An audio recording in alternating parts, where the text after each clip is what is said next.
Estamos en la sede de La Vanguardia en Madrid, donde va a tener lugar un debate pensado para el periódico, para la edición impresa de La Vanguardia, de este próximo fin de semana, pero también para Internet, para que nuestros lectores y los seguidores del periódico lo puedan ver en imagen, con imagen y sonido. Un debate sobre la vigencia de lo que en los últimos tiempos se ha venido a llamar el régimen del 78, que hace 10 años, expresión que hace 10 años seguramente no utilizaríamos y que habríamos llamado simplemente la democracia española, la restaurada democracia española. Quizá ya incluso la entrada en escena de esta expresión ya nos indica alguna cosa de lo que vamos a discutir hoy. La vigencia del régimen del 78. Estos días, después de las elecciones en Andalucía, vuelve a estar muy presente en los titulares de la información, en los titulares de la prensa, la cuestión del bipartidismo. Si el bipartidismo ha salido herido o ha salido más fuerte de lo que se creía de Andalucía. Esa cuestión ya se planteó hace unos meses, en mayo de 2014, cuando se celebraron las elecciones europeas. Tenemos con nosotros a José María Lasalle, doctor en Derecho, 48 años, secretario de Estado de Cultura. Y también a Íñigo Errejón, 32 años, doctor en Ciencias Políticas y secretario de Política de Podemos, uno de los nuevos partidos en la escena española. Con ellos queríamos plantear este debate. Nos parece que son dos personas de un perfil intelectual fuerte, con un papel importante en estos momentos en la definición de la política de sus respectivos partidos. José María Lasalle pertenece al Comité Ejecutivo Nacional del Partido Popular e Íñigo Errejón forma parte de una manera manifiesta del grupo dirigente de Podemos. He planteado inicialmente la cuestión, vigencia del régimen del 78, y no se trata de hacer un debate de coyuntura, de lo inmediato, invitaría un poco a levantar la mirada, pero inevitablemente hemos de partir un poco de la referencia última, que son las elecciones andaluzas. Andalucía nos dice que no hay crisis del régimen del 78. Yo es que, primero que no comparto la identificación del concepto de régimen para definir en términos politológicos y constitucionales lo que entiendo que es el modelo constitucional del año 78. Un modelo que efectivamente está poniendo de manifiesto disfuncionalidades importantes, pero que no difieren extraordinariamente de otros problemas que están surgiendo en el conjunto de la Unión Europea y de otros países, en Francia, en Italia, en Alemania, en el Reino Unido. Es decir, hay una serie de escenarios que están muy asociados con la crisis económica, una crisis económica que es tan fuerte como la que se vio en los años 30, del siglo XX, y que esa crisis de los años 30 se llevó por delante nada más y nada menos que las democracias del conjunto de Europa y facilitó el alumbramiento de los totalitarismos que acabaron conduciendo a Europa y al mundo a una Segunda Guerra Mundial. Por tanto, existen disfuncionalidades, pero que esas disfuncionalidades puedan implicar una ruptura, una quiebra de lo que entiendo que son unos niveles de consenso y de identificación de un relato anhelado después de 2 siglos de historia fracasada precisamente del constitucionalismo español, desde el 12 hasta 1978, me parece un análisis demasiado catastrófico y excesivo, en términos creo que bastante objetivo. Lo que ha sucedido en Andalucía pues es una constatación de que efectivamente se está produciendo una erosión del modelo de partidos, que debería ser comparado con el resultado de las elecciones europeas andaluzas de hace un año, de junio, donde realmente la fotografía que se desprende es prácticamente la misma, es decir, el Partido Socialista repite resultados, el Partido Popular avanza un poco, lo cual no es consolador en términos políticos, y Podemos evidentemente lo que hace es fagocitar prácticamente a Izquierda Unida, lo mismo que hace Ciudadanos con UPyD. Por tanto, creo que la fotografía política no ha implicado una transformación extraordinariamente radical con respecto al modelo que se desprende de la fotografía que salió de las elecciones europeas de hace un año. ¿Compartes diagnóstico, esta comparación, elecciones andaluzas, elecciones regionales, autonómicas, con europeas? ¿Te parece un parámetro interesante para iniciar la discusión? Claro, comienzo por la parte de las andaluzas y luego ya yo creo que desembocamos en qué cosa sea o si es pertinente o no hablar del régimen de 1978, que yo obviamente defiendo que sí. Creo que las elecciones europeas han sido la propia reacción de los actores que supuestamente han ganado o han protagonizado las elecciones andaluzas, da muestras de hasta qué punto efectivamente vivimos en un tiempo de erosión acelerada de quienes hasta ahora ocupaban los lugares centrales de la política. Ha habido casi una buena parte de las reacciones posteriores se podrían pensar con la onomatopeya de un suspiro. Uf, parece que las cosas todavía aguantan, pero es que estamos en un momento en el que los actores políticos tradicionales, pese a una erosión continuada, el Partido Socialista es el que gana las elecciones y pierde 118.000 votos, en una comunidad donde normalmente suele estar entre 8 y 10 puntos por encima de como está en España. Y el Partido Popular pierde, frente a las anteriores elecciones en 2009, 18 escaños. Y el conjunto de los dos se sitúa en un 63%, que es su mínimo histórico en Andalucía. Y sin embargo, fijémonos que la forma de mirarlo, de una buena parte de las crónicas y de los análisis de qué ha sucedido en Andalucía, lo que destaca es el relativo aguante, es decir, el retroceso ha sido menor. Eso, en mi opinión, significa que el foco ya no se pone en cuanto es la posibilidad de cambio, sino en una cierta certeza de que el cambio está en marcha, sin tener claro quién lo va a protagonizar, en un escenario muy abierto y, por tanto, parece casi colocados a la defensiva, quienes hasta ahora monopolizaban sin demasiado problema la política española, colocados casi a la defensiva y dicen, bueno, no son tantas las pérdidas, se ha conservado, teniendo en cuenta que Andalucía tiene normalmente un comportamiento electoral, digamos, que tiende a conservar a las formaciones políticas tradicionales, mientras que en otros territorios en España eso no parece que pase. Eso me parece que es claramente una muestra de que vivimos esos periodos históricos en los que en pocos meses se transforman las cosas, lo que en otros momentos se transforma en años.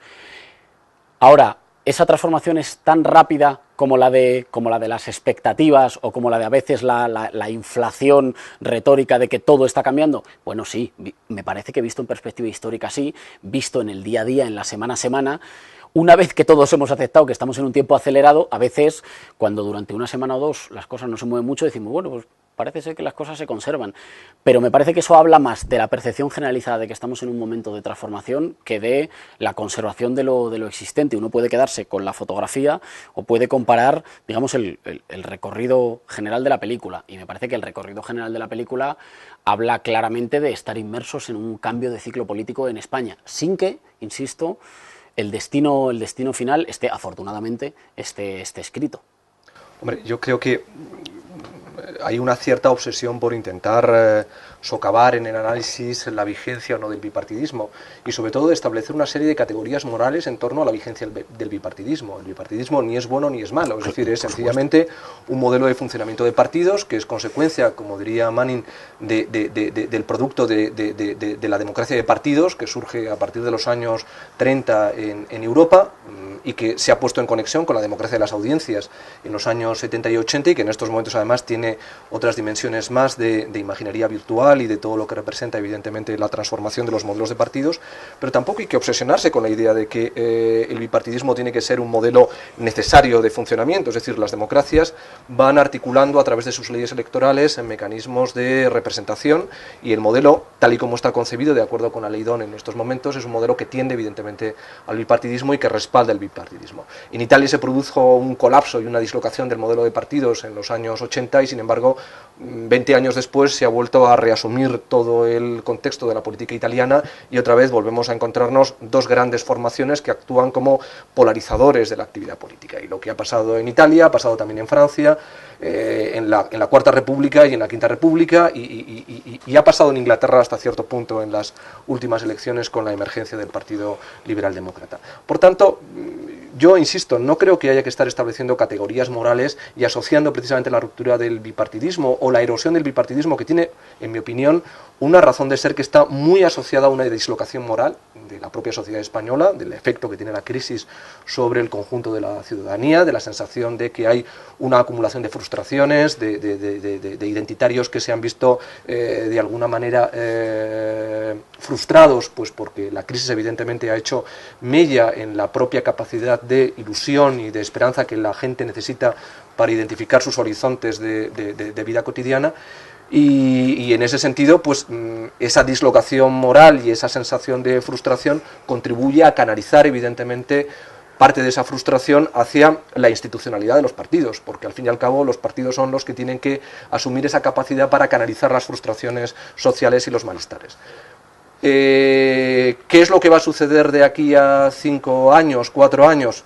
Bueno, creo que la historia en ese sentido se puede acelerar, pero esa aceleración que está muy asociada a la incertidumbre y el miedo que genera la vieja reflexión que está en Shakespeare de que todo lo sólido se desvanece en el aire y la sensación de que todo son incertidumbres, irá reposándose en la medida en que la propia crisis económica y el resurgimiento de modelos de bienestar permitan de alguna manera ir cristalizando de nuevo acuerdos razonables de convivencia y que de alguna manera disuelvan las tensiones y las erosiones que en estos momentos evidentemente dislocan una parte importante de la percepción que la sociedad española tiene con respecto a la posibilidad de la política. Claro, yo creo que no hay nada necesariamente de... No ha habido en absoluto por mi parte una calificación moral negativa del bipartidismo, es la descripción o el análisis de cuál ha sido el reparto de posiciones que ha organizado, digamos, la representación política en España, con una estabilidad política altísima en casi todos los territorios y sobre todo en clave nacional por los últimos 35 años. Y hoy parece que eso claramente se mueve. Creo que se mueve, pero no hay una relación de necesidad que diría, bueno, como hay crisis, la gente está más enfadada y como está más enfadada, protesta contra una parte de las instituciones, porque no protesta contra todas. Hay una sensación de que quienes tenían que ser canales para la expresión de algunos de los anhelos, de las necesidades, de las peticiones o de las quejas de los ciudadanos, han sido canales obturados, son canales que en un momento dado no han funcionado. Por eso cuando ocurre la politización del malestar, es decir, que la gente deje de estar triste o enfadada en casa, como si tuviera un problema privado, y lo hace en la esfera, lo hace en la calle, lo hace en la esfera pública, entendiendo que ya no son problemas privados, sino que son problemas colectivos, lo hace por fuera y en buena medida contra los partidos existentes. Pero eso no estaba escrito, podía no haber sido así. Eso es así porque me parece que en esa sensación de crisis de representación, de relativo divorcio entre representantes y representados, cuidado, que era una crisis de representación que hasta cierto punto no se manifestaba necesariamente en las urnas. ¿Por qué? Porque había una cierta inercia, creo que todavía la hay, por la cual puede haber un voto desapegado, un voto cínico, que no expresa posiciones políticas y que expresa casi más un acto administrativo. Creo que ha habido, bueno, voy a votar porque voy a votar, y si no me gustan unos, pues voto a los otros, porque la política siempre va a ser una cosa de dos.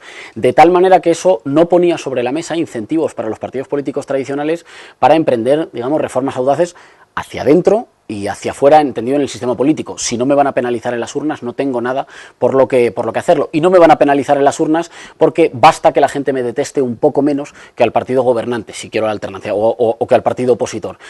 En un momento dado, esa protesta, cuando se politiza, no encuentra canales en los partidos tradicionales. ¿Por qué creo yo que no encuentra canales? Creo que en España hace tiempo que la discusión política se ha venido estrechando o casi anestesiando en una suerte de fantasía liberal conservadora que entendía que eso de las pasiones era para las sociedades inmaduras. Las sociedades del norte ya maduras no se apasionan. Las sociedades maduras, los ciudadanos acuden a votar con una suerte de, no sé, como con un ánimo aséptico, acuden y van a votar como si se leyeran el prospecto de un medicamento o como en un acto administrativo. Así que en un momento dado, parecía que en Europa no solo es que hubiéramos acabado con la historia, no solo es que hubiéramos llegado al fin de la historia, sino también al fin de la política. Se acabó la política como confrontación de proyectos. Hay gestores de decisiones tomadas fuera de la esfera pública y por tanto a salvo de la soberanía popular, fundamentalmente marcadas por los grandes poderes económicos, y los gestores gestionan con algunos acentos un poquito hacia el centro izquierda o con algunos acentos un poco hacia el centro derecha, en lo que fundamentalmente es un gran acuerdo. Así que nosotros hemos sustituido las pasiones partisanas, ¿verdad?, que sería lo que amenazaría en esta visión conservadora de la política, por ciudadanos informados que acuden individualmente a las urnas, votan desapasionadamente y no le ponen mucha pasión. Eso durante mucho tiempo anestesió la política. Cuidado, porque eso es peligroso. Eso es lo que ha hecho que en muchos sitios en Europa, cuando el enfado ha emergido, cuando la crisis de representación ha emergido, lo hayan capitalizado opciones reaccionarias. Eso es peligroso. Pero sin embargo vemos que en España eso entra en crisis. Creo que afortunadamente el clima cultural que instaura el 15 de mayo, no tanto por la gente que sale a protestar, sino por, me parece, la recepción de algunas de las consignas y de un cierto, ya digo, de un cierto despliegue de percepciones nuevas que hace, politiza ese sentimiento en clave de pedir más democracia, no menos. Y eso nos salva de que, o es un antídoto para que en España esa reacción no la hegemonice una fuerza, digamos, más autoritaria o más reaccionaria o xenófoba, sino que lo pone en términos de una demanda de mayor democracia que, y cierro con esto, me parece que tiene como hito fundamental que pone a una buena parte de las élites políticas tradicionales ya culturalmente a la defensiva. Gobiernan, tienen una relación muy engrasada y muy estrecha con los poderes económicos, tienen casi el conjunto de los resortes institucionales de poder, tienen la confianza de la mayoría de los ciudadanos expresada en las urnas y, sin embargo, pareciera en su comportamiento, en sus modos de hacer, en sus modos de hablar, en su estética, en los temas que se ven obligados a incluir en la agenda, como si fueran conscientes de que a pesar de ir ganando el partido, les toca defender, es decir, les toca esperar que esta oleada de politización pase y las cosas vuelvan a los equilibrios tradicionales. Y estoy totalmente de acuerdo en que las cosas siempre acaban sedimentando en formas de equilibrio. La cosa es quién protagonice o quién lleve la primacía en el nuevo equilibrio o en esa sedimentación. Pero efectivamente las cosas no son excepcionales por siempre, claro. O sea, claro, cuando digo que hay disfuncionalidades en el modelo del 78, me refiero a que evidentemente la Constitución del año 1978 tiene ya un periodo de vigencia largo, un periodo de vigencia que, como bien pone de manifiesto la cifra, 1978 implica un desanclaje temporal importante con los propios cambios de mentalidad y la evolución que la propia sociedad española ha experimentado en su complejidad. Es decir, la sociedad española, como el resto de las sociedades europeas, ha ido incorporando cada vez más elementos de complejidad en su funcionamiento, que no creo que sean complejidades de carácter generacional, sino que son básicamente consecuencia de la propia evolución que las personas, como sujetos autónomos, responsables y con capacidad de identificación de sus proyectos de vida, van evolucionando. Se ha producido evidentemente una revolución emocional en la propia capacidad de percepción y de identidad que tienen los sujetos en el seno de las sociedades contemporáneas y particularmente en el seno de las sociedades más desarrolladas y evolucionadas, afortunadamente, porque sus niveles de bienestar le permiten enfocar de otra manera su percepción de las cosas. Esa capacidad de complejidad hace que efectivamente, probablemente la Constitución del año 78 tendrá que experimentar una reforma, máxime cuando la Constitución del 78 es heredera de textos como la Ley Fundamental de Bonn del 49 o la Constitución italiana del 47 o la Constitución francesa del 46, que nacen de un escenario muy concreto que es el fin de la Segunda Guerra Mundial. Por tanto, eso no lo vamos a discutir y me parece que es una duda razonable que hay que, de un modo u otro, afrontar más tarde que pronto. Porque entiendo que hace falta superar una serie de dislocaciones morales que también planteaba antes, que son muy consecuencia de la crisis y que han exacerbado ciertas pasiones. Yo no creo que la pasión sea un elemento valorable en términos políticos, sobre todo a la vista de la propia experiencia política y teórica de los últimos 2 siglos, no solamente en España, sino en el conjunto de Europa. Es decir, la construcción de la modernidad trata precisamente de desactivar la pasión.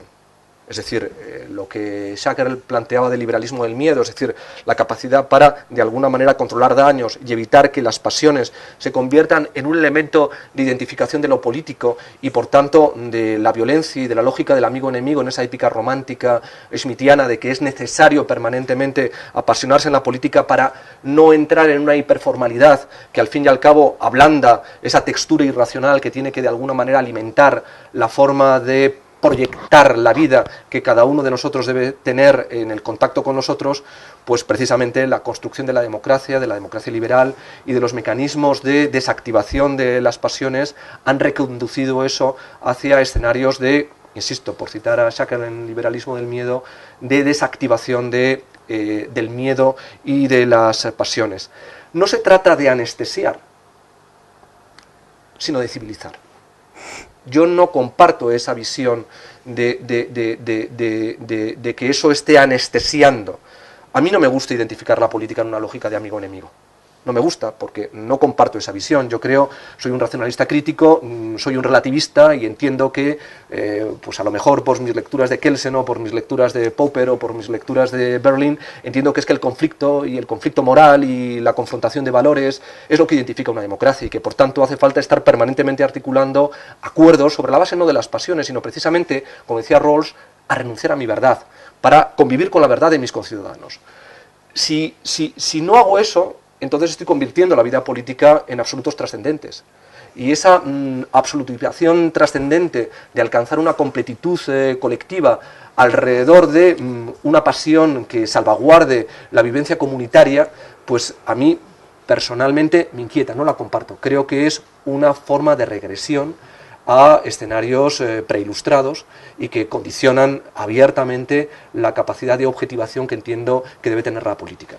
La gestión de la complejidad requiere mecanismos de gestión y de control de daños.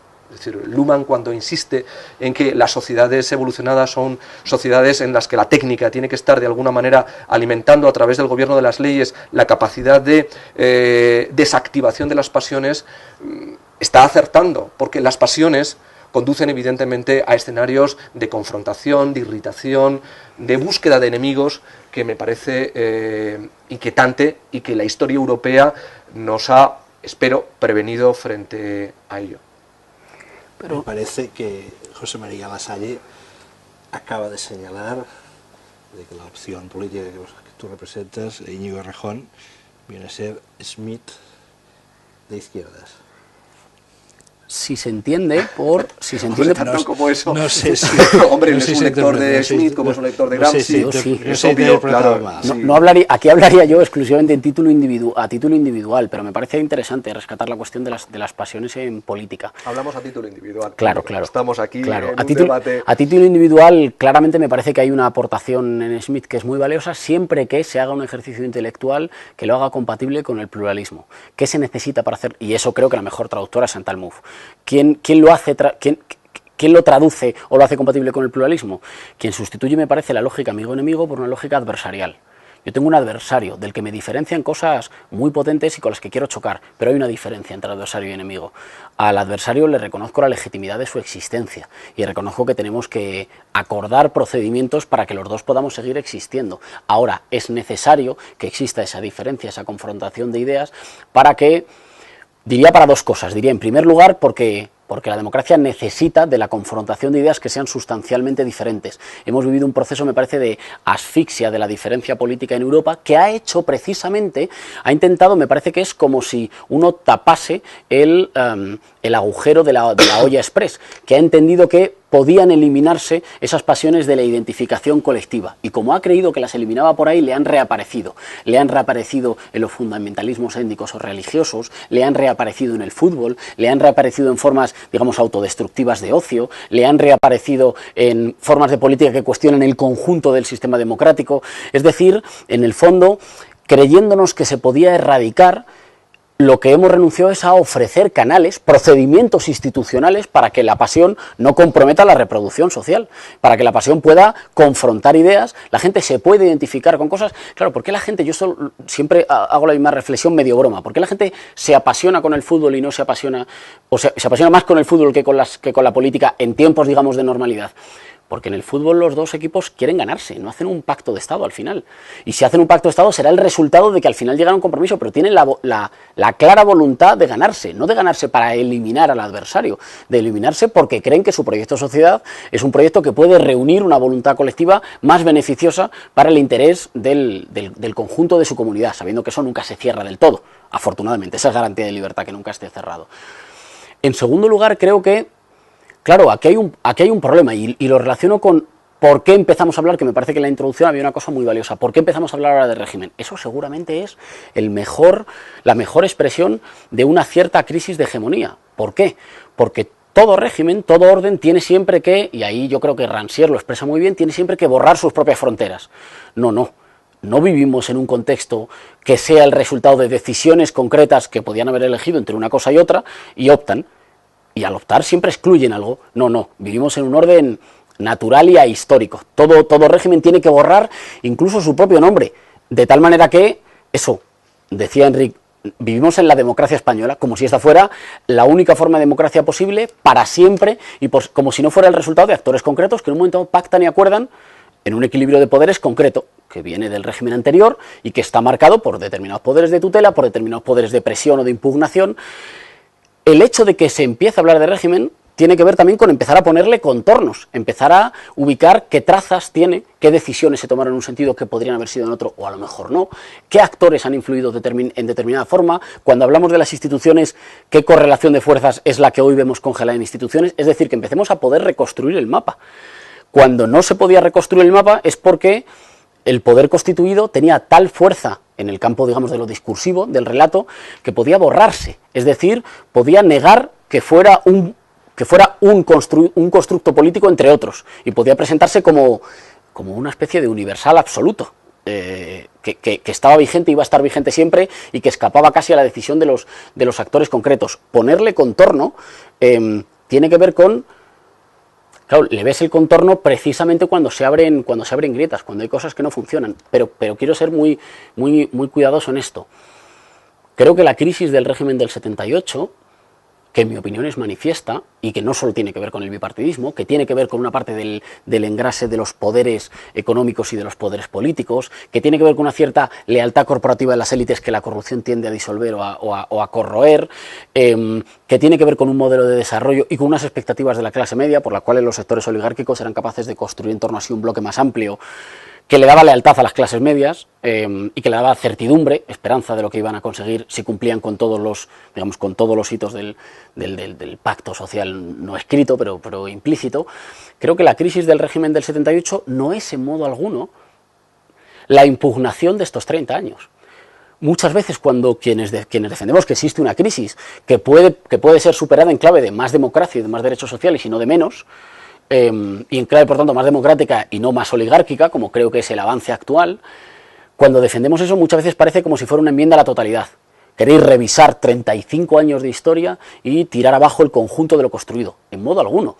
Primero porque eso en la historia nunca se hace. En la historia uno casi siempre hereda mucho más, nadie hace nunca tabula rasa, hereda mucho más, sobre todo hereda cuando lo que viene detrás es el resultado de un consenso muy amplio en su sociedad, como es el que ha protagonizado España hasta hace poco. Pero también porque creo que tiene más que ver con el agotamiento de algunas de las respuestas y de los actores que protagonizaron 35 años de vida política para darle hoy soluciones a las demandas de hoy. No tiene que ver con una impugnación de lo que fue. No es que la gente de repente diga, pues yo cuestiono todo lo que ha sido 35 años en absoluto, cuestiono el momento fundante del 78. Creo que no es eso. Creo que es la dificultad de responder con las respuestas, con los símbolos, con los líderes que han protagonizado 35 años a lo de hoy. Hay una imagen que para mí lo expresaba muy bien. Creo que el año pasado, creo que también fue por marzo, las marchas de la dignidad, que fueron mucho más grandes que las de este año y que reunieron a cientos de miles de personas. Y era por la misma fecha por la que había fallecido el expresidente Adolfo Suárez. Y se produjo en el velatorio de Adolfo Suárez, en las declaraciones de una buena parte de las élites, una especie de evocación de que ese era el espíritu que había que resucitar hoy para responder a los grandes problemas de España. Una suerte de espíritu que se habría caracterizado, por lo demás yo no comparto demasiado, pero que se habría caracterizado por la capacidad de entendimiento, la generosidad, la mano tendida y la renuncia de cada cual. Me parece que ese es un relato que en todo caso oculta una buena parte de los desequilibrios en el pacto fundante. Pero eso es lo de menos, eso es una opinión mía. Lo fundamental, en mi opinión, es que ese mito no le decía nada a los españoles frente a sus necesidades presentes. No es que no es que la mayoría del pueblo español estuviera cuestionando cuál fuera el papel en su momento de Adolfo Suárez. Ahí hay posiciones diferentes, pero me parece que lo fundamental hay un relato hegemónico, que yo no comparto, pero que me parece que es hegemónico, claramente. Es que en el presente algo del espíritu o de la figura, la capacidad de evocar de la figura, en este caso, por ejemplo, Adolfo Suárez, fuera una respuesta a una buena parte de las demandas frustradas de una buena parte de la sociedad española. Muy bien, este señor hizo mucho porque nos entendiéramos. ¿Qué tiene eso que ver con que yo despida a mis hijos en el aeropuerto, con que el derecho a la vivienda sea papel mojado o con que tenga miedo al día a día, a qué será de mí a final de mes? Pero lo que acaba de plantear Rejón sugiere una cuestión que también quería plantearos, que es la cuestión generacional. Hace unas semanas un analista electoral de relieve, Jaime Miquel, un hombre con notable experiencia en este campo, introducía este razonamiento. Decía, la sociedad española en estos momentos la podríamos dividir en 4 grupos en función de su edad de nacimiento. Él decía, tenemos todavía ahí en España hijos de la guerra civil que la vivieron de pequeños y que el recuerdo de la guerra civil pues todavía impregna fuertemente su memoria y que se forjaron como ciudadanos en la posguerra. Los hijos del plan de estabilización, es decir, aquellos que viven que nacen a partir de final de la segunda mitad de los 50 y que son protagonistas importantes de la transición, porque la transición les alcanza en el momento, digamos, de una madurez de 30, 35 años. A partir de aquí tendríamos los hijos del consenso, aquellos que nacieron posteriormente, en los años 60, que tienen sus recuerdos de la política, de la vida cívica, muy adheridos todavía a la idea del consenso. Y luego lo que él llama los nuevos ciudadanos, los nacidos a partir del 74, los que se han socializado y educado en democracia y cuyo recuerdo de la transición ya es muy lejano, viene dado por las cosas que le habrán contado sus padres o por lo que habrán visto en alguna serie de televisión, pero que ya no vivieron aquello, ¿no? Hay un dato interesante y significativo. Este último grupo en estos momentos supera 12 millones de personas. Nadie tiene mayoría absoluta de los 4 grupos, pero el mayoritario ya es el último, el de los nacidos después del 74. Lo que os quiero plantear es hasta qué punto la discusión en la que estamos inmersos, que es una discusión que hoy tiene reflejo en la sociedad, hasta qué punto está, además de estar derivada, de ser una derivada de la crisis, que esto parece claro, es también una derivada de los cambios generacional, y si no estamos de nuevo en España, como no habíamos estado desde hace muchísimos años, en vísperas de un conflicto generacional con dimensión política que, insisto, quizá desde los finales del franquismo no se había vivido. Eso significaría asumir que las generaciones asumen o comparten una cierta homogeneización en los identitarios colectivos. Y eso significa asumir que bueno, las identidades asociadas a los sujetos son referenciales. Y yo no comparto esa visión de las cosas. No las comparto porque entiendo que no hay una colectivización en la capacidad perceptiva de la realidad. Una cosa es el análisis sociológico, con el que se pueden ir articulando mecanismos de identificación generacional, en una visión muy organicista que ya Ortega reivindicaba porque pensaba en esa visión orgánica que tenía de la sociedad, que al final las personas operaban en claves generacionales. Yo no lo comparto porque los mecanismos de funcionamiento educativos y la propia incidencia que el bienestar y sobre todo la propia capacidad de apertura, de viajar, de la propia técnica y las posibilidades que las nuevas tecnologías y la capacidad que tenemos de estar transversalmente rompiendo mecanismos de jerarquización de los identitarios y proyectándolos de una manera mucho más en forma de redes, desarticula esos mecanismos que son, en mi opinión, mecanismos más propios de una sociología heredera de los viejos sociólogos de finales del siglo XIX y principios de los años del siglo XX. Creo que la sociología contemporánea es muy reacia a aceptar que, desde un punto de vista del funcionamiento de las sociedades complejas, los mecanismos generacionales sean constructores de identitarios.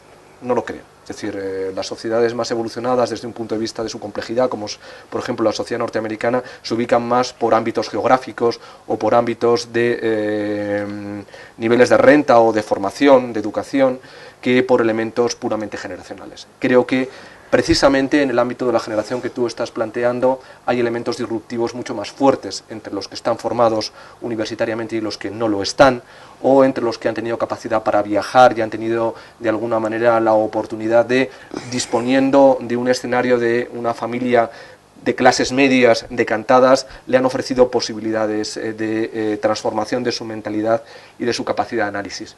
No lo creo. Creo que esa sensación de conflicto responde de alguna manera a una interpretación en términos sociológicos, insisto, muy deudora de categorías más propias de finales del siglo XIX y de principios del siglo XX. Con dos apreciaciones. Perdón, aceptando que es verdad que hay una serie de elementos que trascienden a las generaciones, pero, por ejemplo, el manejo de las nuevas tecnologías y particularmente de todo lo que representa la información virtual y todo lo que representa el uso de las redes ha ido generando, evidentemente, mecanismos de transversalidad identitarios que integran grupos que van desde los 30 a los 50 o desde los 20 a los 60, dependiendo del nivel de formación tecnológica y de manejo de los propios instrumentos tecnológicos que en estos momentos ofrecen las redes. Hay un Homo technologicus, como había un Homo economicus a la hora de que Joan Stuart Mill identificara a la ciudadanía del siglo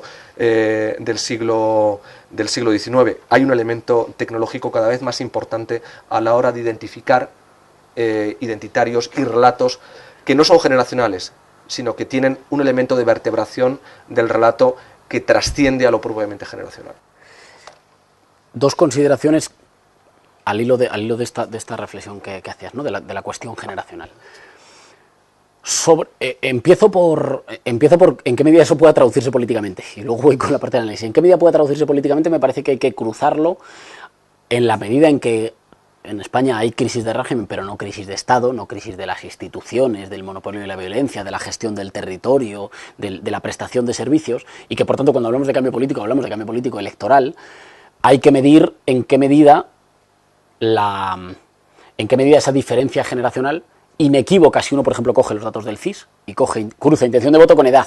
Hay claramente partidos que tienen todos los partidos, pero hay claramente partidos que tienen una bolsa muy poderosa de votos entre los votantes de mayor edad, y que sin embargo tienen muchísimas dificultades, los dos partidos tradicionales, muchísimas dificultades entre los nuevos votantes. Pierden ya las elecciones entre nuevos votantes, cuidado, nuevos votantes hasta los 30 y muchos años. Claramente hay una diferencia, eso no es una fractura, porque no es que esas generaciones se comporten como cohortes que voten todo igual, pero claramente hay una diferencia en el reparto de peso electoral en función de la edad. No obstante, hay que tener en cuenta, hay que cruzar eso con la distribución territorial y geográfica de esas generaciones o de esas cohortes de edad, dónde votan y cómo les representa el sistema electoral español, porque podría estarse dando el caso de que la población más mayor de edad, más envejecida, vote en provincias más pequeñas, sobre representadas por el sistema electoral español, y por tanto produzca una representación muy superior a su peso numérico, que en España en todo caso es grande porque tenemos una pirámide de población, bueno, digamos, típica de los países del norte, una pirámide demográfica, ¿no? Así que esos, creo que decías 12 millones, ¿no? Esos 12 millones... 12,3 millones. Claro, de este último cuarto generacional, encontrarían algunos elementos institucionales que les dificultarían mucho convertirse, siquiera fuera tendencialmente, en mayoría electoral alternativa. Con respecto a la cuestión generacional, a mí también me genera dudas, valga la redundancia, la cuestión generacional, pero sí que creo que en España se ha producido, en una forma de ciudadanía, en una forma de lo que significaba ser ciudadano, se ha producido un corte. Y se ha producido un corte que afecta claramente, o que marca claramente, una diferencia entre padres e hijos. Esto es, en la medida en que me parece que hemos vivido yo lo llamaría una ofensiva oligárquica sobre el pacto social fundante del régimen del 78, es decir, si hablamos de una ruptura del pacto social, creo que la ruptura es percibida, y en mi opinión es, como una ruptura protagonizada por las élites que se han ido emancipando de los mecanismos de control democrático, de redistribución de la riqueza y de garantía de equilibrio de poderes que había en el momento fundante del 78. En la medida en que eso ha sido así y se ha ido produciendo una acumulación de desigualdad mucho mayor que en ningún periodo de este régimen, desigualdad en la renta, desigualdad en la capacidad de poder, desigualdad en la capacidad de crear influencia, en la que, digamos, la cima de la pirámide ha acumulado mucho más poder económico y político que en todos estos 35 años, eso se ha producido también ha marcado un empeoramiento de las condiciones de vida para los hijos, y esto es una idea central para mostrar un cierto agrietamiento del consenso en España. Es la primera generación, seguramente en 2 o 3, claro, sin guerras de por medio, que se enfrenta, la generación actual, digamos, que acude al mercado laboral, que se hace adulta en la actualidad, en el presente, que se enfrenta a la certeza, o a la cuasi certeza, de que va a vivir peor que sus padres. Esa es una idea que tiene mucho poder. Tiene mucho poder porque quiebra la confianza social, en parte, quiebra el mito del progreso, de un progreso ascendente, lineal y tranquilo, que favoreció, por ejemplo, que una buena parte de las generaciones anteriores renunciaran a una parte sustancial de sus demandas, proyectándolas en la siguiente generación. Bueno, yo he tenido que hacer sacrificios, no conseguimos todo lo que queríamos, hablo fundamentalmente de los sectores populares y hasta cierto punto medios, no conseguimos todo lo que queríamos, pero nuestros hijos lo heredarán, porque claramente hay una flecha ascendente, digamos, del ascenso social individual, pero también grupal, con una cierta construcción, aunque débil, aunque meridional, de un estado del bienestar. Mi impresión es que eso está fracturado porque la nueva generación conoce muchos menos convenios colectivos y por tanto derechos en el trabajo que sus padres. Tiene mucha menos seguridad sobre la posibilidad de tener pensiones públicas dignas que sus padres. Tiene, en general, mayor dificultad de acceso a la universidad que la generación anterior. La universidad hoy es más elitista que lo era hace 20 años, por ejemplo. No se está produciendo algo que sí que se produjo, digamos, en los 70 con una incorporación de hijos de familias trabajadoras a la universidad. Estos son solo ejemplos, habría muchos más. Pero ¿qué me parece que quiebra esto? Esta idea de una transmisión de bienestar ascendente. Y por tanto quiebra, en cierta medida, la confianza social. Y al hacerlo, evita la integración de una buena parte de sectores en el orden.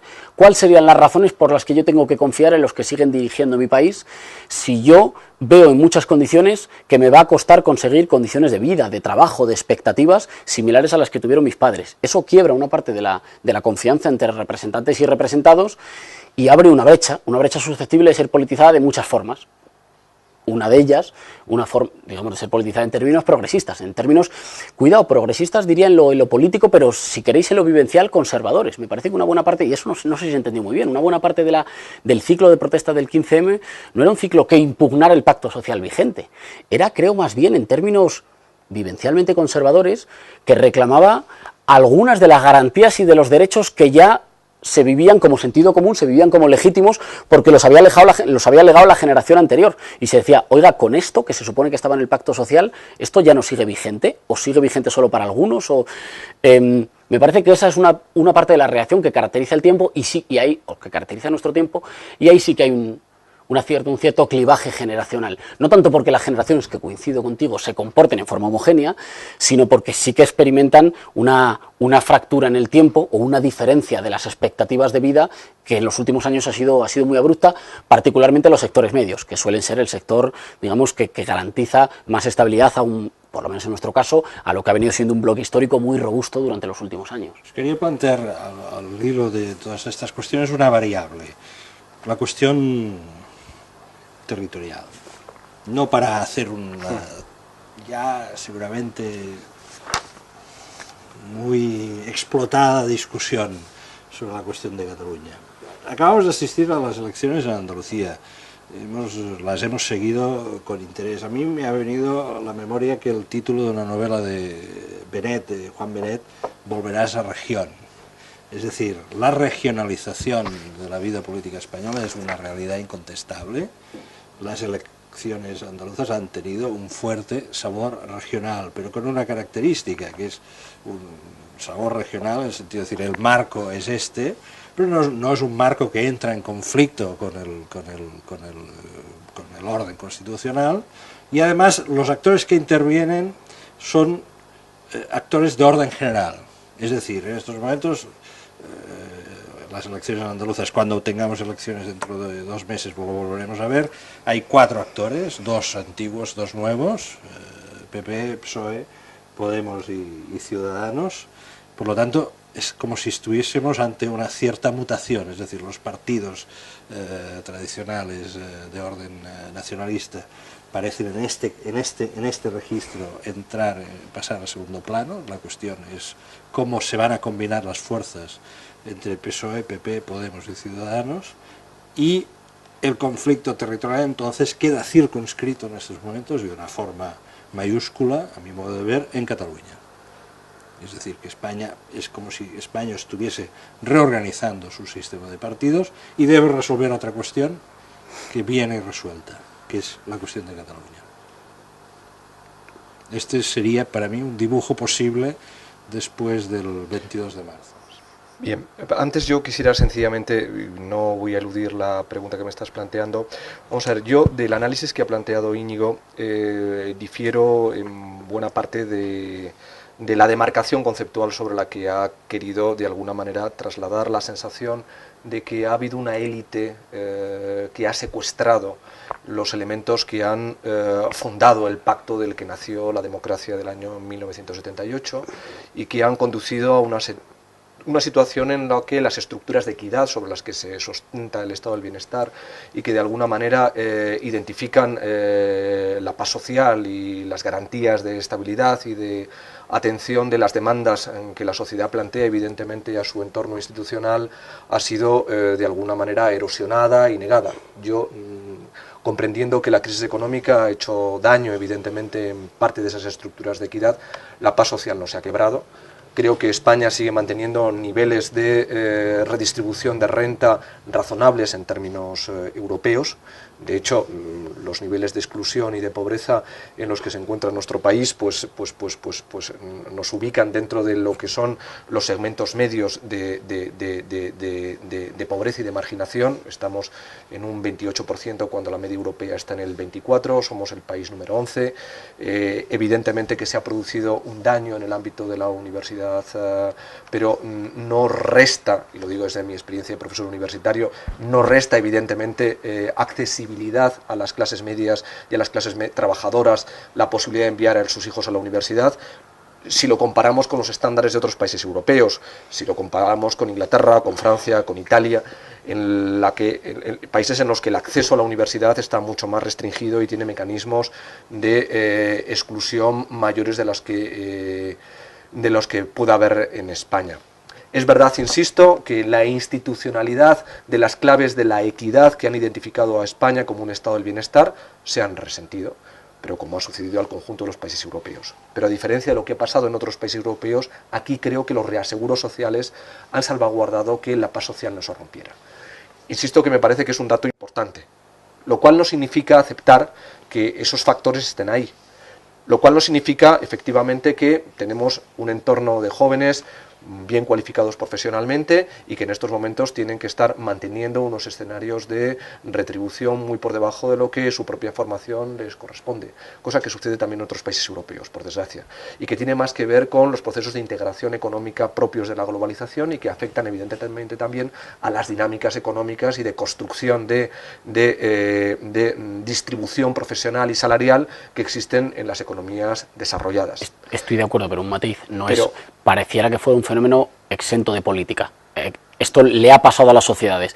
Intermonofram decía el otro día que el 1% de la sociedad española acumula ya tanto como el 70% restante. Esto no ha sido un fenómeno meteorológico. Ha habido algunos que han acumulado más que nunca, mientras algunos retrocedían varias décadas en sus condiciones de vida. Es decir, a alguien le ha ido bien con esta modificación. No ha sido una casualidad meteorológica, digamos. Las estructuras económicas globales hacen posible que determinadas minorías, precisamente por la falta de regulación y de capacidad de los estados para intervenir sobre esos paraísos fiscales o sobre esos sujetos que tienen capacidad para desdoblarse y actuar a nivel global, les permitan obtener márgenes de ganancia, de acumulación de beneficio y de aseguramiento de esos beneficios en paraísos fiscales que generan evidentemente situaciones de concentración de riqueza en unas pocas manos que a cualquiera que tenga un mínimo de sensibilidad de justicia y de defensa de la equidad ofende, pero son producto, desgraciadamente, de las estructuras globales a las que nos estamos viendo sometidos y que son elementos a tener en cuenta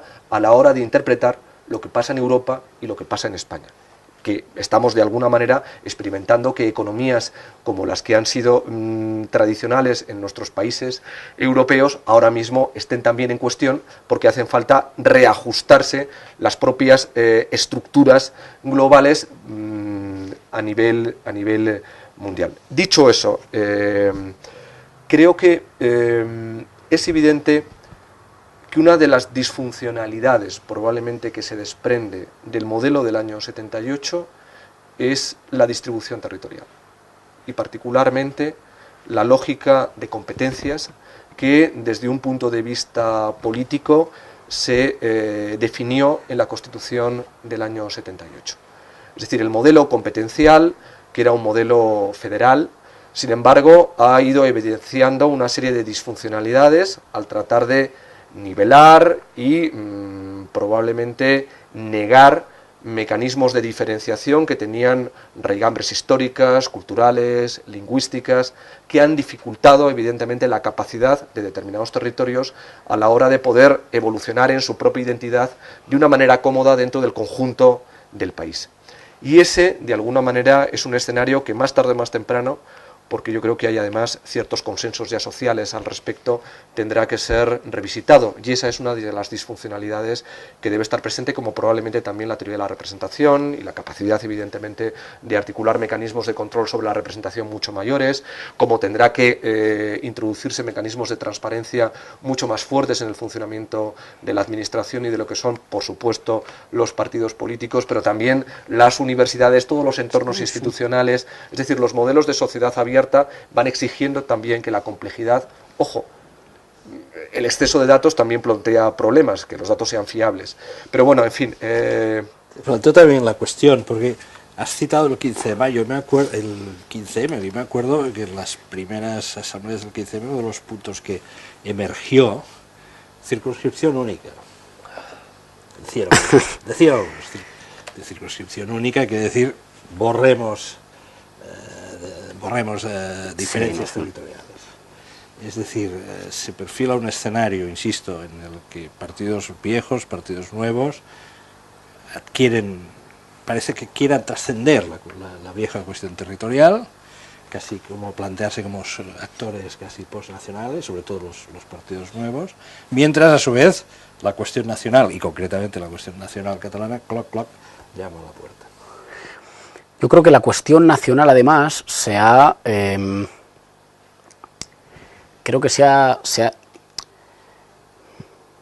polarizado o ha ido adquiriendo cada vez mayor peso en la agenda, lo cual en cualquier caso es legítimo, pero ha ido adquiriendo cada vez mayor peso en la agenda estatal, digamos, en las diferentes agendas, porque ha sido usada fundamentalmente como artefacto electoral. Estoy pensando en el caso de España, y esto que en el caso de la política, digamos, hecha desde España. Yo puedo sacrificar, creo que eso en el partido actualmente en el gobierno ha sucedido mucho así, yo puedo sacrificar posiciones en Cataluña si a cambio, frente a eso, soy capaz de cohesionar comunidad nacional. Creo que frente a eso han pasado tres cosas. En primer lugar, es muy evidente para una buena parte de los ciudadanos que si algo amenaza la soberanía nacional es que las políticas que se aplican sobre los españoles no la decidan los gobiernos españoles, sino que la decidan instancias financieras internacionales no elegidas por nadie. Eso es una amenaza real a la soberanía nacional. Cuidado, no porque la integración supranacional sea mala. Es buena en la medida en que uno se integre a organismos sobre los cuales puede ejercer por lo menos el mismo nivel de control democrático que ejercía sobre los organismos políticos nacionales. Si se integra para perder más capacidad de control democrático, es una integración menos democrática. Esto parece obvio. ¿Eso qué significa? Eso significa que hay que frente al intento de cohesionar como una comunidad nacional siempre relativamente dislocada o problemática, pero no nos vamos a meter ahí porque necesitaríamos otras 3 sesiones, pero frente al intento de cohesionar una comunidad nacional con algunas dislocaciones, había un enemigo externo que para la derecha española ha sido muy productivo. Hoy, sin embargo, me parece que para una buena parte de la población es claro que no es, desde luego, la voluntad de decidir en qué forma se asocia o si se asocia o no con el resto de España, de algunos territorios o de algunas naciones, no es esa la que amenaza la soberanía nacional, sino que nuestros gobernantes vayan a recibir deberes a Bruselas. En segundo lugar, creo que una buena parte del aumento de la voluntad soberanista tenía que ver con una idea. Es más fácil imaginar la construcción de un país nuevo que la reforma de España. España es irreformable. Así que nos hemos dejado los dientes o las ilusiones intentando transformar este país. Es imposible. Yo no soy partícipe de esta idea. Me parece que esta idea ha cundido mucho. Es imposible. Es más fácil imaginar la construcción de un país nuevo que la transformación de este. Claramente que las cosas se estén moviendo es una cierta impugnación de esta idea. Por lo menos siembra dudas sobre esa idea. Bueno, pues mira, vamos a ver porque ciertamente parece que las cosas se mueven. Y en segundo lugar, para una buena parte de los sectores más conservadores, diría que han cambiado de fantasma. Diría que en los últimos meses se les ha pasado un poco el susto o la voluntad de construir por oposición a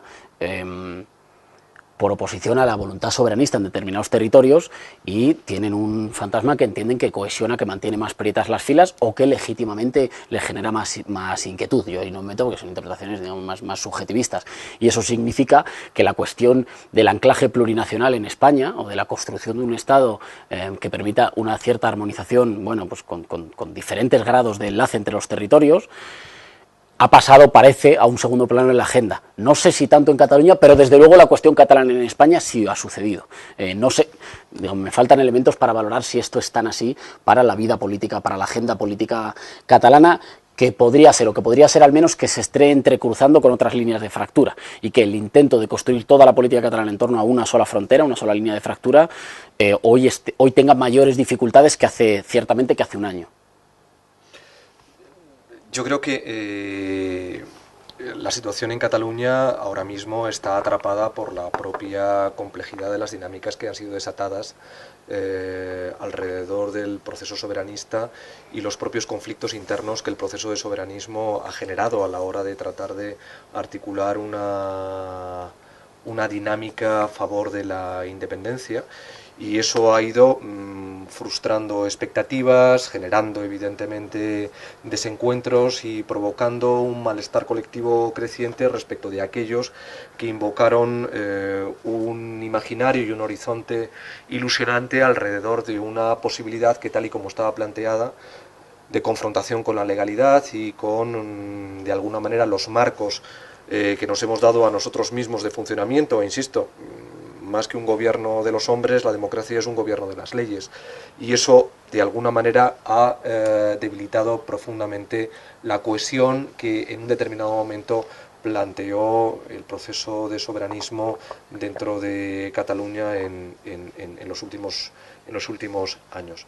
En cualquier caso, planteaba Íñigo, y me sorprende esta tesis de que de alguna manera nosotros estamos sujetos a, insisto, porque veo que siempre hay como una especie de, probablemente porque hay una invocación de una lógica populista, y me parece de alguna manera identificadora de una parte del relato, de estar constantemente sosteniendo que de alguna manera se nos está secuestrando la capacidad de articulación de la soberanía y de la ciudadanía como sujeto político por parte de poderes, y has citado uno concretamente, Bruselas, como si fuera una especie de ente ajeno a las propias dinámicas de funcionamiento, con un marco normativo discutible, pues porque se ha producido evidentemente un fracaso en los mecanismos de articulación de un modelo constitucional para Europa, y que han sido más imputables a un fracaso del funcionamiento A28, y por tanto con la complejidad de tratar de sumar 28 países con enormes diferencias también culturales, intelectuales, políticas, que han dificultado la cohesión. Pero hay que tener en cuenta que Bruselas no lo maneja una élite desafecta o liberada de mecanismos de control. Es decir, probablemente la capacidad de control sobre ellas se dificulta porque los propios estados no tenemos una vía directa de normación o de acción controladora de una manera intensa sobre lo que es el funcionamiento de unas dinámicas que nacen también de la aceptación de que el funcionamiento de Europa requiere, en su complejidad, unas estructuras técnicas y unas estructuras institucionales supranacionales que dificultan de alguna manera la existencia de una compensación soberana europea que no la tenemos. Pero insisto, eso no significa que tengamos que renunciar a ella. Yo creo que Europa tiene una clara aspiración de lograr un espacio de soberanía colectiva que más tarde o más temprano permita ir superando los funcionamientos disociados de los gobiernos y sustituyendo lo que son los gobiernos nacionales por un gobierno unitario. Y eso, de alguna manera, es un proceso en el que todavía seguimos. Y seguimos, desgraciadamente, con un debilitamiento en la capacidad de control político, porque el modelo constitucional que fue ensayado fracasó. Y fracasó pues por lo que todos sabemos. España respaldó la Constitución Europea, pero otros países no lo hicieron. Pero insisto, no creo que exista una élite que esté secuestrando la capacidad de decisión de los ciudadanos europeos, porque los ciudadanos europeos, a través de sus gobiernos y a través de sus parlamentos, controlan las capacidades de decisiones Y un ejemplo de ello es lo que está pasando en estos momentos en Grecia.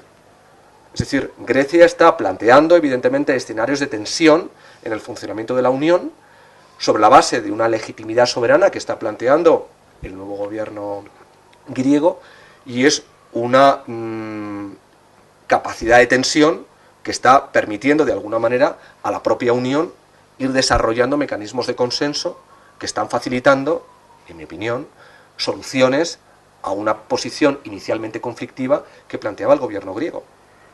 Me parece interesante detenernos en me parece que la cuestión europea no es ajena en qué medida hay una crisis del régimen del 78 o no. No es ajena por lo menos en dos sentidos.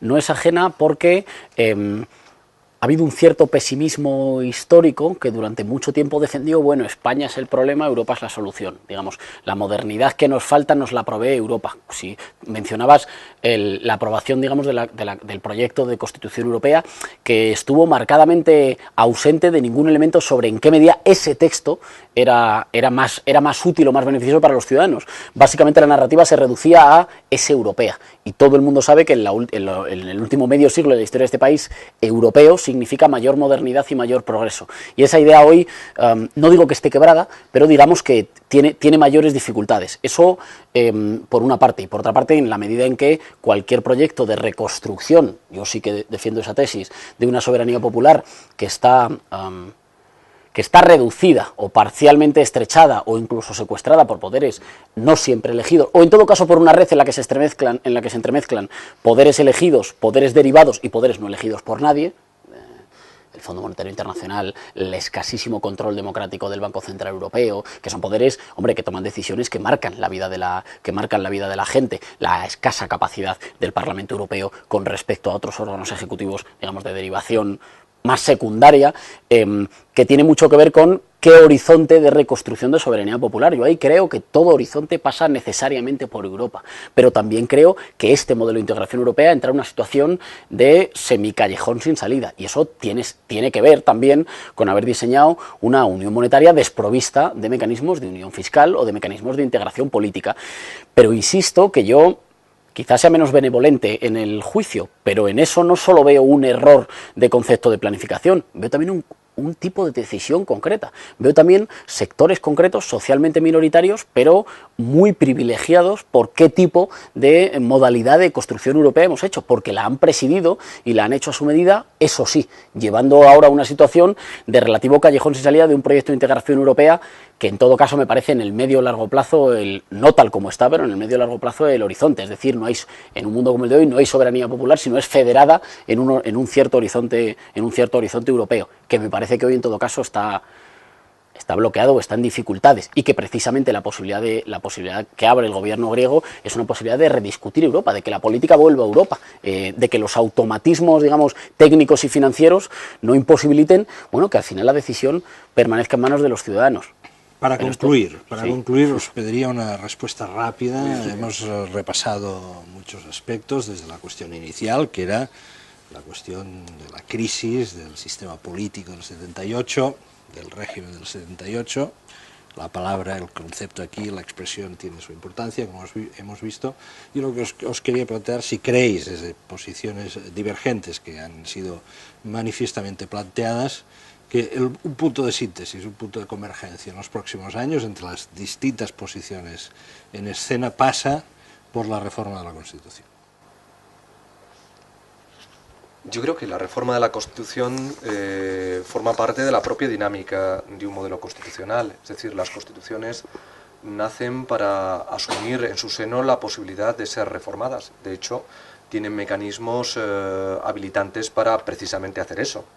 Reformar aquellas disfuncionalidades que en un determinado momento son percibidas como quiebras de los consensos sociales que estuvieron detrás de su puesta en marcha a través del referéndum que respaldó mayoritariamente su vigencia. Por tanto, creo que un escenario de reforma constitucional, más tarde o más pronto, forma parte del horizonte lógico constatadas una serie de disfuncionalidades que creo que están ahí y que todo el mundo comprende y que tienen que ver con el diseño territorial, que tienen probablemente que ver con los modelos de representación, que tiene que ver con la introducción de mecanismos de transparencia y de control democrático sobre el funcionamiento de determinados marcos de institucionalidad.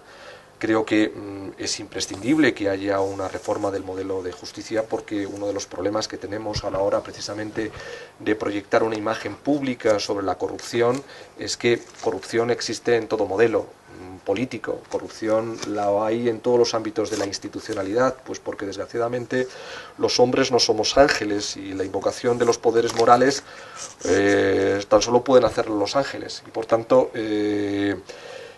la corrupción es necesariamente erradicable, y para eso están los tribunales, pero los tribunales no pueden estar instruyendo las causas durante 4, 6 u 8 años. Eso genera evidentemente alarma social y provoca escenarios de narratividad serializada más propios casi de ámbitos de culebrón venezolano que de prácticas reales de una política cotidiana europea. Y es verdad que para nuestro país, como creo que para una parte importante de las élites intelectuales de este país desde el regeneracionismo, pues evidentemente el referente de modernidad ha sido Europa, probablemente porque algunos se han empeñado en querer ubicar la frontera de Europa en los Pirineos.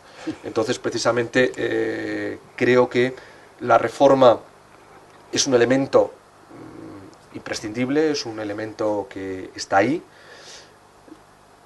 Lo importante es atinar en el momento en que afrontemos esa reforma.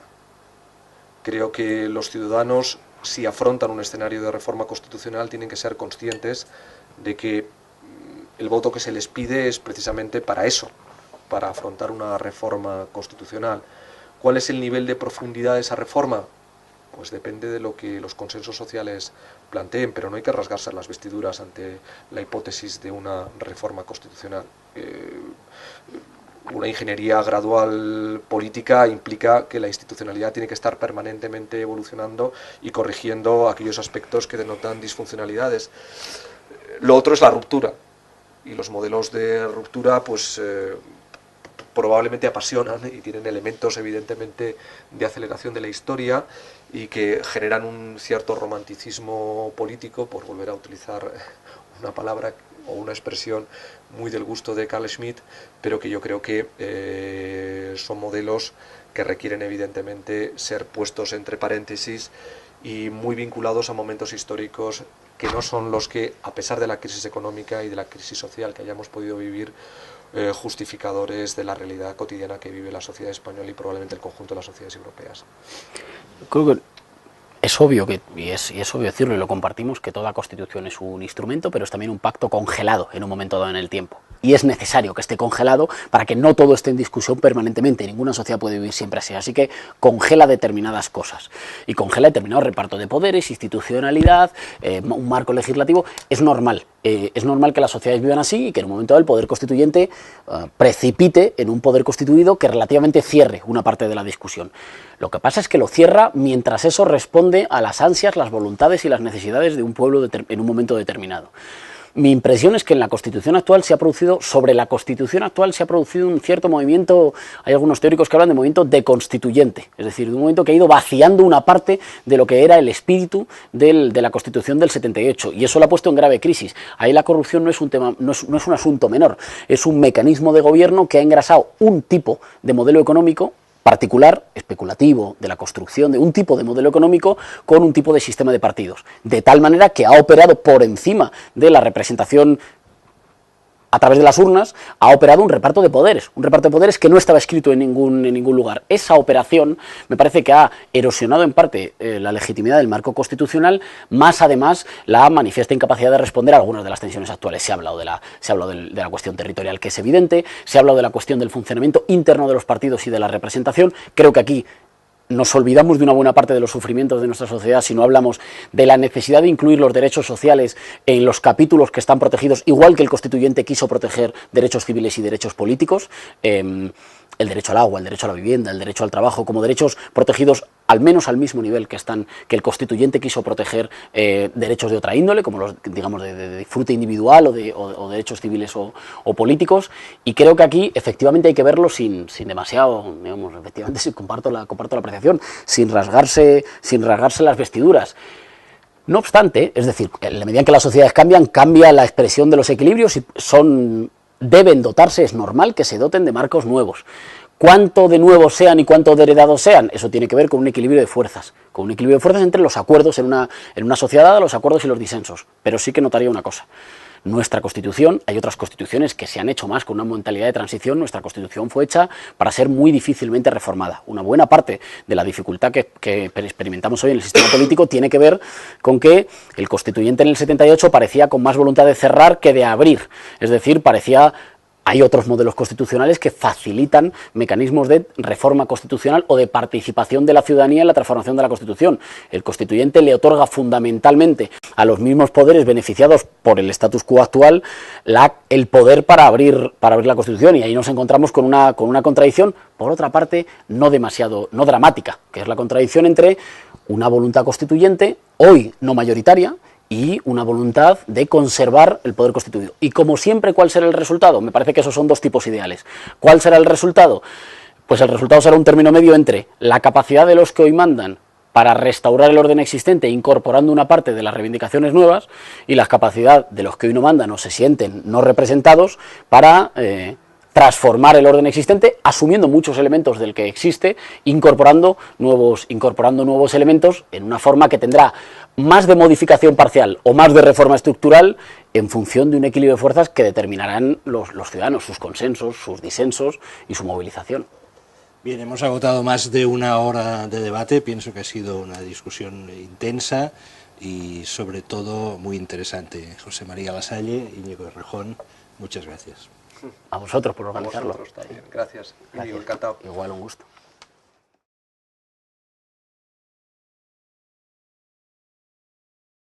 Con la idea de que el bipartidismo tiene que ser un modelo necesario de funcionamiento, es decir, las democracias van articulando a través de sus leyes electorales en mecanismos de representación, y el modelo, tal y como está concebido, de acuerdo con la ley DON en estos momentos, es un modelo que tiende evidentemente al bipartidismo y que respalda el bipartidismo. En Italia se produjo un colapso y una dislocación del modelo de partidos en los años 80 y, sin embargo, 20 años después se ha vuelto a reasumir todo el contexto de la política italiana y otra vez volvemos a encontrarnos dos grandes formaciones que actúan como polarizadores de la actividad política. Y lo que ha pasado en Italia ha pasado también en Francia, en la Cuarta República y en la Quinta República, y ha pasado en Inglaterra hasta cierto punto en las últimas elecciones con la emergencia del Partido Liberal Demócrata. Por tanto, yo insisto, no creo que haya que estar estableciendo categorías morales y asociando precisamente la ruptura del bipartidismo o la erosión del bipartidismo, que tiene, en mi opinión, una razón de ser que está muy asociada a una dislocación moral de la propia sociedad española, del efecto que tiene la crisis sobre el conjunto de la ciudadanía, de la sensación de que hay una acumulación de frustraciones, de identitarios que se han visto de alguna manera frustrados, pues porque la crisis evidentemente ha hecho mella en la propia capacidad de ilusión y de esperanza que la gente necesita para identificar sus horizontes de vida cotidiana. Y en ese sentido, pues esa dislocación moral y esa sensación de frustración contribuye a canalizar evidentemente parte de esa frustración hacia la institucionalidad de los partidos, porque al fin y al cabo los partidos son los que tienen que asumir esa capacidad para canalizar las frustraciones sociales y los malestares. ¿Qué es lo que va a suceder de aquí a 5 años, 4 años? Bueno, creo que la historia en ese sentido se puede acelerar, pero esa aceleración que está muy asociada a la incertidumbre y el miedo que genera la vieja reflexión que está en Shakespeare de que todos los sonidos se desvanecen en el aire y la sensación de que todos son incertidumbres, irá reposándose en la medida en que la propia crisis económica y el resurgimiento de modelos de bienestar permitan de alguna manera ir cristalizando de nuevo acuerdos razonables de convivencia y que de alguna manera disuelvan las tensiones y las erosiones que en estos momentos evidentemente dislocan una parte importante de la percepción que la sociedad española tiene con respecto a la posibilidad de la política. Claro, yo creo que no hay nada necesariamente no ha habido en absoluto por mi parte una calificación moral negativa del bipartidismo, es la descripción o el análisis de cuál ha sido el reparto de posiciones que ha organizado, digamos, la representación política en España con una estabilidad política altísima en casi todos los territorios y sobre todo en clave nacional por los últimos 35 años. Y hoy parece que eso claramente se mueve, pese a una erosión continuada.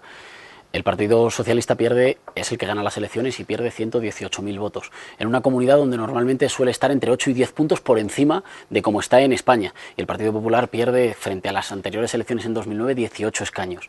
Y el conjunto de los dos se sitúa en un 63%, que es su mínimo histórico en Andalucía. Y sin embargo, fijémonos que la forma de mirarlo, de una buena parte de las crónicas y de los análisis de qué ha sucedido en Andalucía, lo que destaca es el relativo aguante, es decir, el retroceso ha sido menor.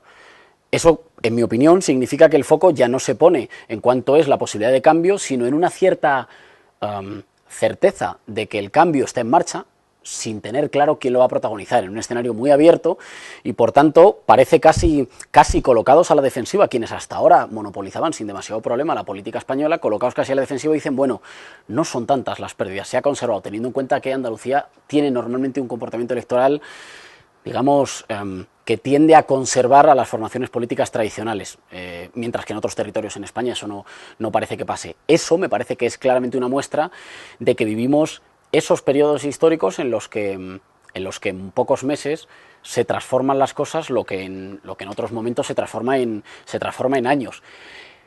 Ahora, esa transformación es tan rápida como la de las expectativas o como la de a veces la inflación retórica de que todo está cambiando. Bueno, sí, me parece que visto en perspectiva histórica sí, visto en el día a día, en la semana a semana. Una vez que todos hemos aceptado que estamos en un tiempo acelerado, a veces, cuando durante una semana o dos las cosas no se mueven mucho, decimos, bueno, pues parece ser que las cosas se conservan. Pero me parece que eso habla más de la percepción generalizada de que estamos en un momento de transformación que de la conservación de lo existente. Uno puede quedarse con la fotografía o puede comparar, digamos, el recorrido general de la película. Y me parece que el recorrido general de la película habla claramente de estar inmersos en un cambio de ciclo político en España, sin que, insisto, el destino final afortunadamente esté escrito. Hombre, yo creo que hay una cierta obsesión por intentar socavar en el análisis la vigencia o no del bipartidismo y sobre todo de establecer una serie de categorías morales en torno a la vigencia del bipartidismo. El bipartidismo ni es bueno ni es malo, es decir, es sencillamente un modelo de funcionamiento de partidos que es consecuencia, como diría Manning, del producto de la democracia de partidos que surge a partir de los años 30 en Europa y que se ha puesto en conexión con la democracia de las audiencias en los años 70 y 80 y que en estos momentos además tiene otras dimensiones más de imaginería virtual y de todo lo que representa evidentemente la transformación de los modelos de partidos, pero tampoco hay que obsesionar.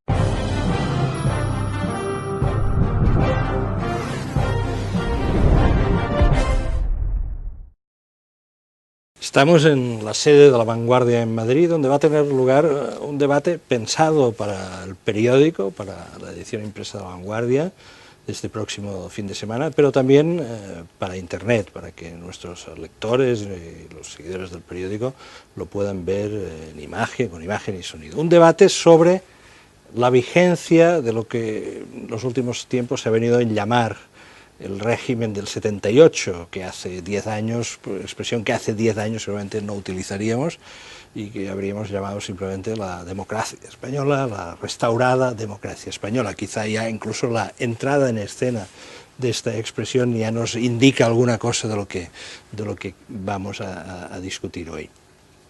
La vigencia del régimen del 78.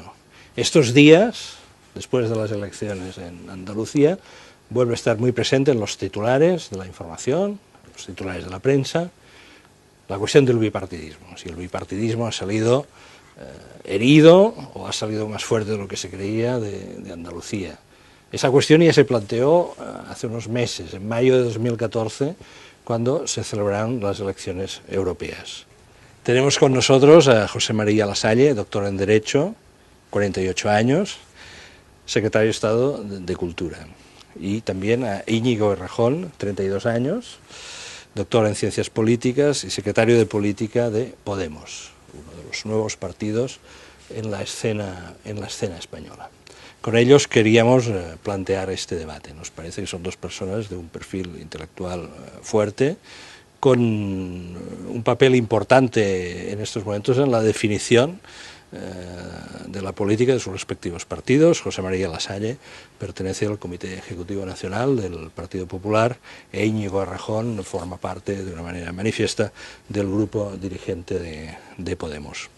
He planteado inicialmente la cuestión, vigencia del régimen del 78, y no se trata de hacer un debate de coyuntura, de lo inmediato, pero invitaría un poco a levantar la mirada, pero inevitablemente hemos de partir un poco de la referencia última, que son las elecciones andaluzas. Andalucía nos dice que no hay crisis del régimen del 78. Yo es que, primero que no comparto la identificación del concepto de régimen para definir en términos politológicos y constitucionales lo que entiendo que es el modelo constitucional del año 78.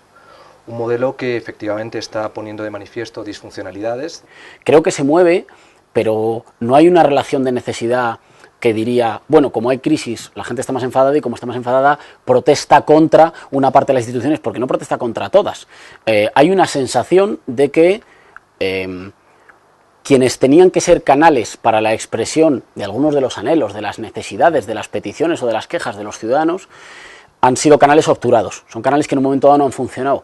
Por eso cuando ocurre la politización del malestar, es decir, que la gente deje de estar triste o enfadada en casa, como si tuviera un problema privado, y lo hace en la esfera, lo hace en la calle, lo hace en la esfera pública, entendiendo que ya no son problemas privados, sino que son problemas colectivos, lo hace por fuera y en buena medida contra los partidos existentes.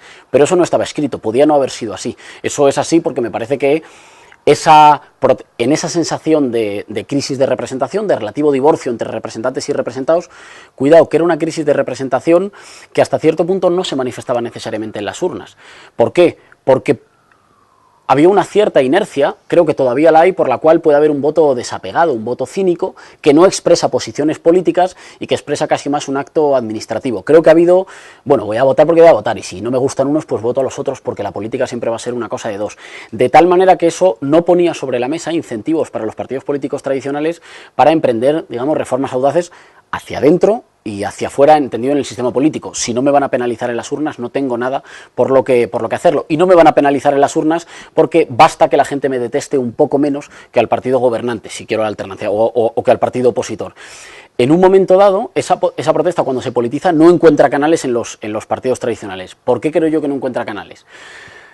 Creo que en España hace tiempo que la discusión política se ha venido estrechando o casi anestesiando en una suerte de fantasía liberal conservadora que entendía que eso de las pasiones era para las sociedades inmaduras. Las sociedades del norte ya maduras no se apasionan. Las sociedades maduras, los ciudadanos acuden a votar con una suerte de, no sé, como con un ánimo aséptico, acuden y van a votar como si se leyeran el prospecto de un medicamento o como en un acto administrativo. Así que en un momento dado, parecía que en Europa no solo es que hubiéramos acabado con la historia, no solo es que hubiéramos llegado al fin de la historia, sino también al fin de la política. Se acabó la política como confrontación de proyectos. Hay gestores de decisiones tomadas fuera de la esfera pública y por tanto a salvo de la soberanía popular, fundamentalmente marcadas por los grandes poderes económicos, y los gestores gestionan con algunos acentos un poquito hacia el centro izquierda o con algunos acentos un poco hacia el centro derecha, en lo que fundamentalmente es un gran acuerdo. Así que nosotros hemos sustituido las pasiones partisanas, ¿verdad?, que sería lo que amenazaría en esta visión conservadora de la política, por ciudadanos informados que acuden individualmente a las urnas, votan desapasionadamente. Disfuncionalidades importantes,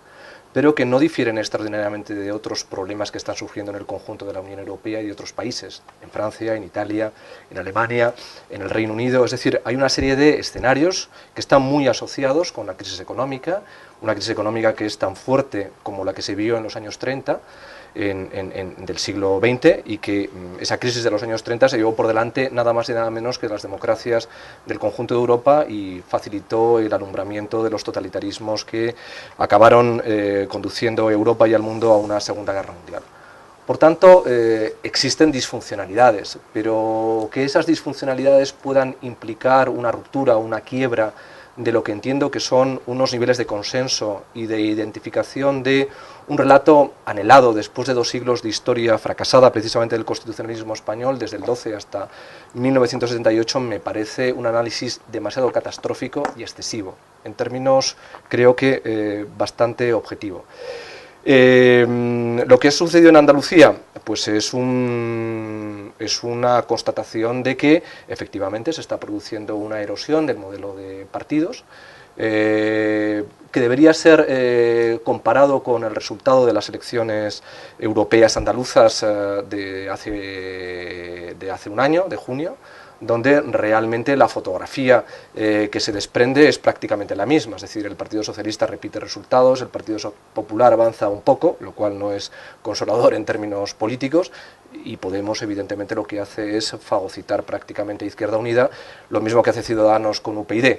Por tanto, creo que la fotografía política no ha implicado una transformación extraordinariamente radical con respecto al modelo que se desprende de la fotografía que salió de las elecciones europeas de hace un año. ¿Compartes diagnóstico, esta comparación, elecciones andaluzas, elecciones regionales, autonómicas con europeas, te parece un parámetro interesante para iniciar la discusión? Claro, comienzo por la parte de las andaluzas y luego ya yo creo que desembocamos en qué cosa sea o si es pertinente o no hablar del régimen de 1978, que yo obviamente defiendo que sí. Creo que las elecciones europeas han sido la propia reacción de los actores que supuestamente han ganado o han protagonizado las elecciones andaluzas, da muestras de hasta qué punto efectivamente vivimos en un tiempo de erosión acelerada de quienes hasta ahora ocupaban los lugares centrales de la política. Ha habido casi una buena parte de las reacciones posteriores se podrían pensar con la onomatopeya de un suspiro. Uf, parece que las cosas todavía aguantan, pero es que estamos en un momento en el que los actores políticos tradicionales